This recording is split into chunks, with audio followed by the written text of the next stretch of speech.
All right, let's talk social promotion. Here we have a post on Reddit by Darwin Finch, I guess.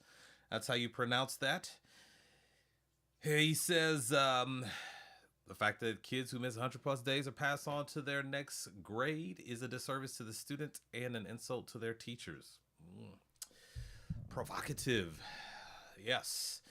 Um, I have an eighth grader that has missed 100 plus days of school because he doesn't feel like going. Wow. Obviously, this means that he is failing all of his classes, but here in a couple months, he'll be at promotion moving on to high school next year.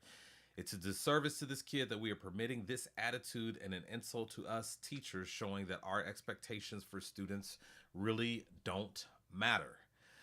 That is that that point there, showing that our expectations for students really don't matter. That does make you think. You make an interesting point there. Not to mention future teachers that will be forced to reteach this kid everything that he missed this year. I think I speak for all high school teachers when I say thank you, snaps for that, snaps for that. Love it. Not to mention future teachers that will be forced to reteach this kid everything that he's missed this year. More snaps from the high school teacher section of the audience because, yes, with standardized testing and whatnot, yes, that's definitely going to be a challenge that high school teachers are going to have to overcome. This person, Darwin Finch, says he or she is so over social promotion. I get that. I get that. I remember I went to school in middle school. There was an eighth grader who had a full beard. I mean, it wasn't just little peach. It was like a full beard, and I thought it was just so cool because, at that age, yeah, I wanted to have a little facial hair, not a full beard, but just just a little like this. I thought that would have been so cool to have. So, anyways, yeah, that kid, he had been held back a time or two or three, maybe, I don't know, but he had a full beard. Um, and you know what, I get it. I get the feeling, and when it comes to we as teachers, we say it a lot, holding students accountable. That's very important. And you know you get that message from people who are not in the classroom that we should have high expectations for every student. People coming in from out of town for PD to tell you that you need to do a better job of caring for students, and that's why they're not successful. They tell us that you still need to have high expectations for all students. But the fact is that the world is always spinning, meaning time is always moving forward. And there is a certain time in the calendar when things either they must happen, meaning this eighth grader eventually May is going to come around. The end of the school year is going to come around, and you've got to make a decision on what you're going to do with Johnny.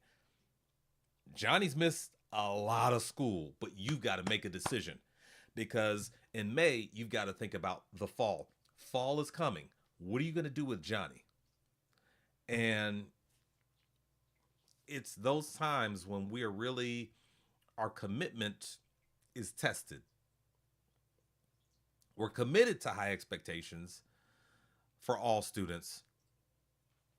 But once that time in the school calendar comes along, like that's really going to test our commitment.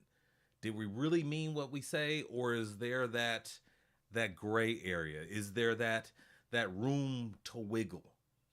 Because obviously, we're talking about the self-esteem of Johnny. If Johnny's class has moved on and Johnny has to stay behind, how is that going to affect Johnny?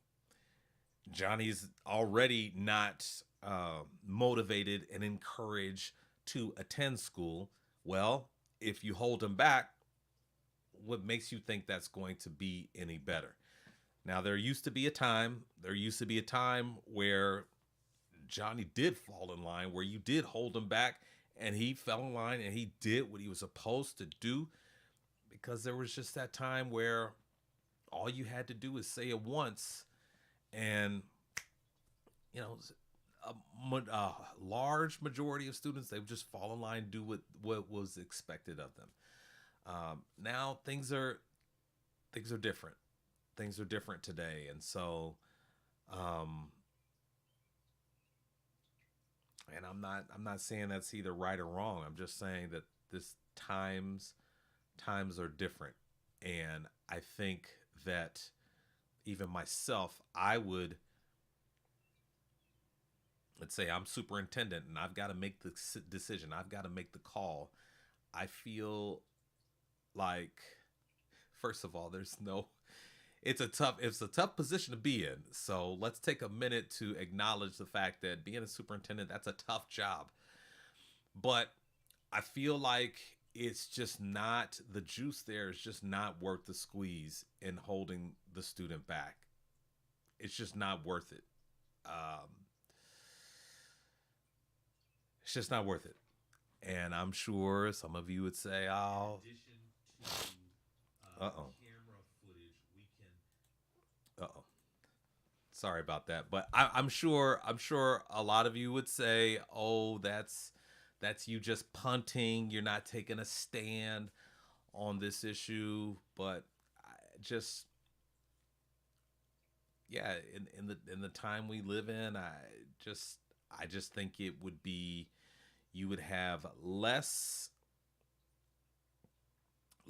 friction if you just promote the student and then identify the student as, hey, this student is going to need a lot of support next year. That's that's what I would do. That's what I would recommend. It doesn't feel great.